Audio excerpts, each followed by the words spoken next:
Rendez-vous à Rivière, c'est un groupe de bénévoles qui sont venus me voir à un moment donné pour savoir si je voulais m'impliquer, en fait, compte du côté financier puis l'organisation.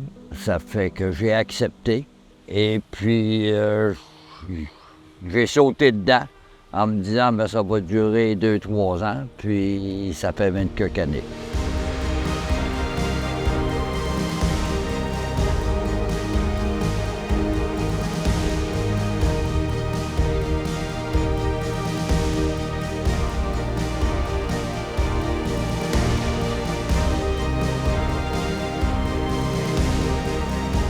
Disons que les débuts n'ont pas été faciles. La ville était en désaccord avec nous autres et puis disons qu'on l'a fait envers et contre tous, puis on a tenu tête à tout le monde, mais après que tout a été fait, c'était beau et bien correct.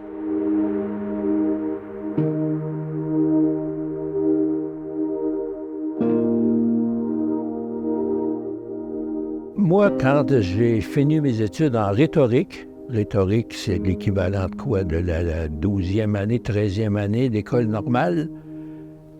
Je suis allé sur le pouce avec un ami, je voulais aller à Chicago.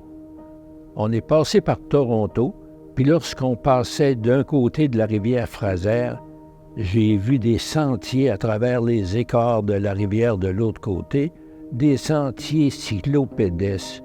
Puis je me suis dit, hey, pourquoi qu'on fait pas ça chez nous à Saint-Georges? C'est Claude Lemieux qui a lancé le projet de faire le barrage.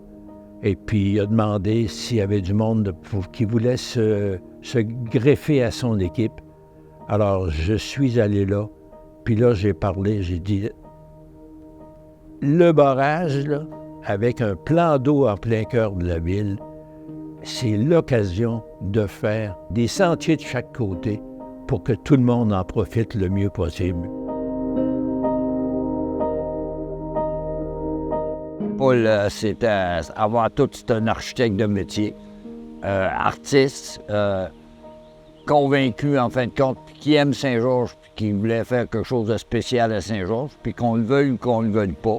Rendez-vous à Rivière a changé Saint-Georges.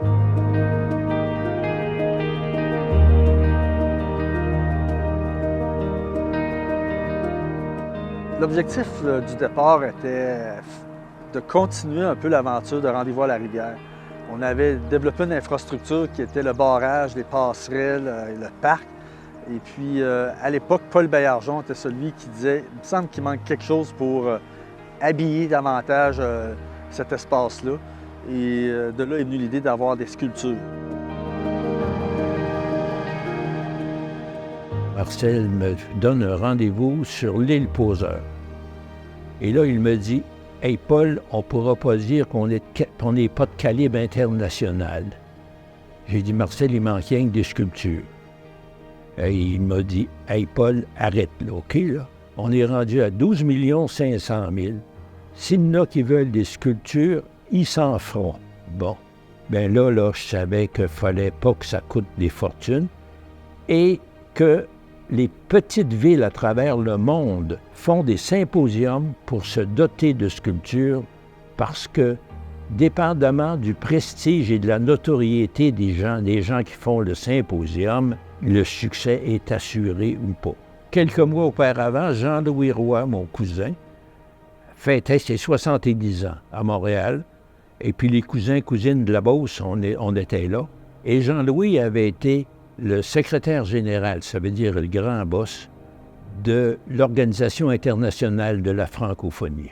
Puis là, je lui ai dit, Jean-Louis, serait-il illusoire de penser que l'Organisation internationale de la francophonie puisse venir faire un symposium à Saint-Georges? Alors Jean-Louis, il me répond, non, Paul, hey, un symposium, d'ailleurs, il dit, quelle année? 2014. Il dit non. Il dit, si vous le faites sur 10 ans, puis que la Ville accepte ça, il dit, je me charge de convaincre M. Abdou Diouf, qui est l'actuel secrétaire général. Alors, c'est comme ça c'est de là que vient le 10 ans. Jean-Louis est venu rencontrer la Ville. Il a convaincu la Ville de recevoir une délégation de l'Organisation internationale de la francophonie.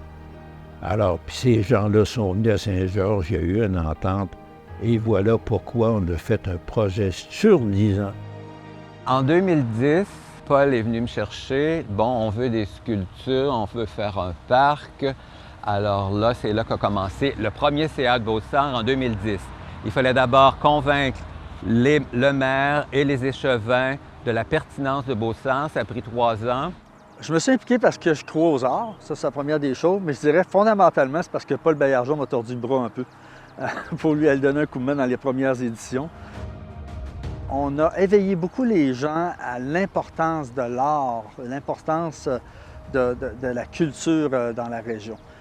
Au début, on a regardé ça comme une drôle de bébite, cette affaire-là. Aujourd'hui, les citoyens sont fiers. Moi, je pense qu'on a sensibilisé bien du monde. On le voit, la population.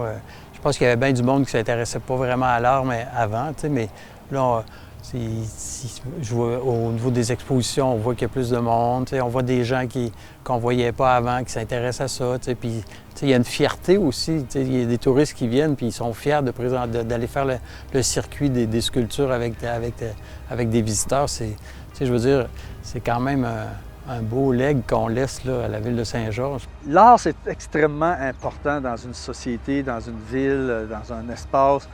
De un, ça l'embellit. Okay? Ça l'embellit l'espace, ça rend l'espace plus intéressant. Ça amène les gens à réfléchir, ça amène les gens à se poser des questions. Et puis, moi, je dis, où est-ce qu'il y a de l'art, il y a de la beauté. Fait que c'est à ça que ça sert principalement, à rendre la vie plus belle, donc plus heureuse, plus joyeuse.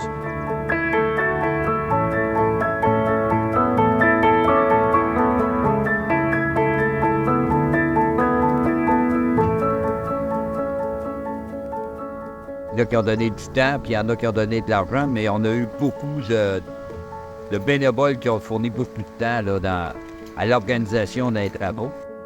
Tout est possible, mais c'est jamais fini. Puis c'est le monde qui fait la différence, la qualité de ton personnel, les femmes, les hommes, puis le monde déterminé.